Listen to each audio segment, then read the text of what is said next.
Now we're going to talk about what to do when you have a change in selling price. A change in selling price per unit will cause a change in the total revenue equation. This will not affect your total cost. It will only affect your total revenue. An increase in selling price will cause it to have a greater slope or a steeper slope. The decrease in selling price will cause it to have a smaller slope. The higher the selling price, the lower the level at the break-even point. So we're going to go ahead and look at this as as an example.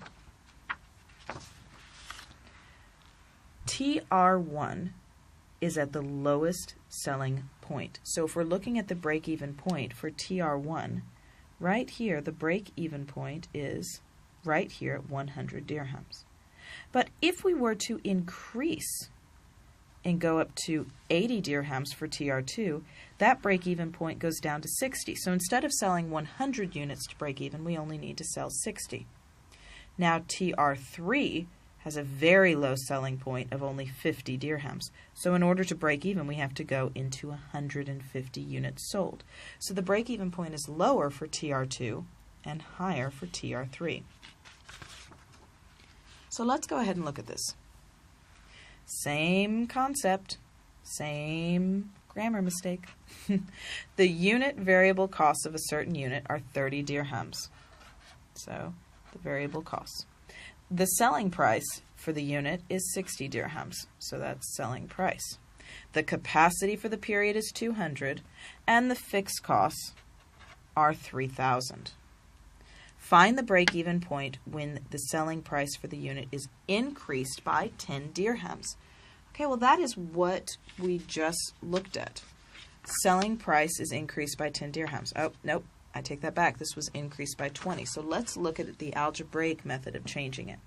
So if we were to change it, we know that my total revenue equation is 60 times Q. My total cost equation is 30 times Q plus 3,000.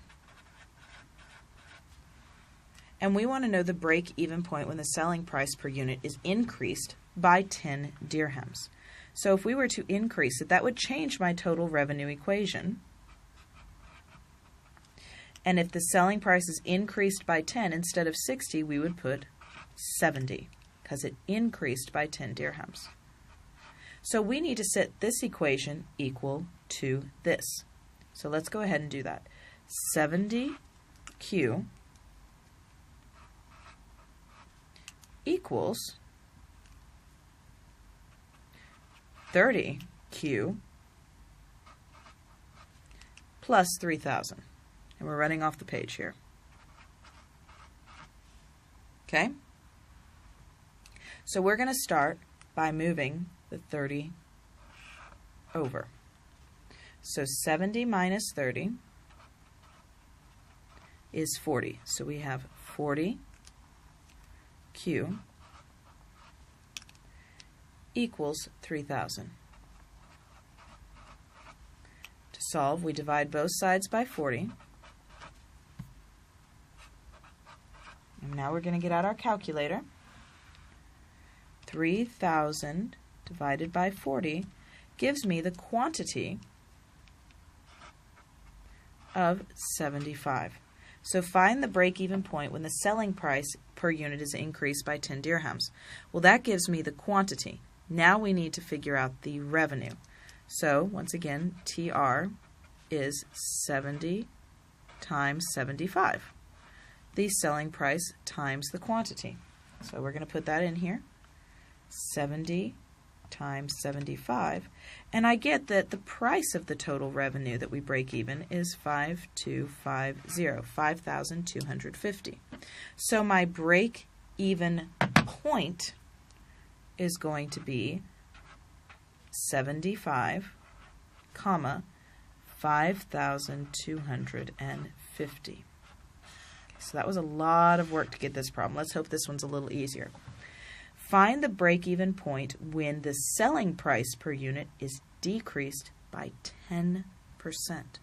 Okay, so now we're not talking dirhams, we're talking percent. So let's go ahead and we're going to use the formula. The new number equals the base, 1 plus or minus the rate.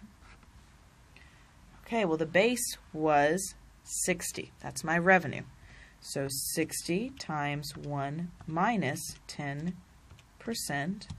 is 54 dirhams. So here the total revenue equation is going to be 54 times my quantity. Now remember, in all of this, the cost has not changed. So in order to solve it, we need to set the two equal to each other. So 54 times my quantity equals 30 times the quantity plus 3,000. Follow the exact same steps. Move it over. We have 54 minus 30, which comes out to 24. So 24 times my quantity equals 3,000. To solve, I need to divide both sides by 24. So I get out my calculator. 3,000 divided by 24 gives me a quantity of 125, which means that I have 125 units to sell, but we still don't know the break-even point. So we have to put it back into my total revenue equation. So my total revenue equation was 54, because remember, these two are different. So this one went down a little bit, but this is for this side. So 54 times 125. So let's actually put that into the calculator, 54 times 125, and we find that we would need to make a total revenue of 6,750. So when we're looking at the break-even point, the break-even point would be 125, 6,750.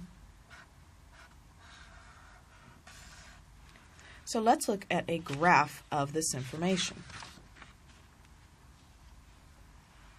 Here is what happens. The first, when I have my revenue increased by 70 dirhams. You see the break-even point is 75.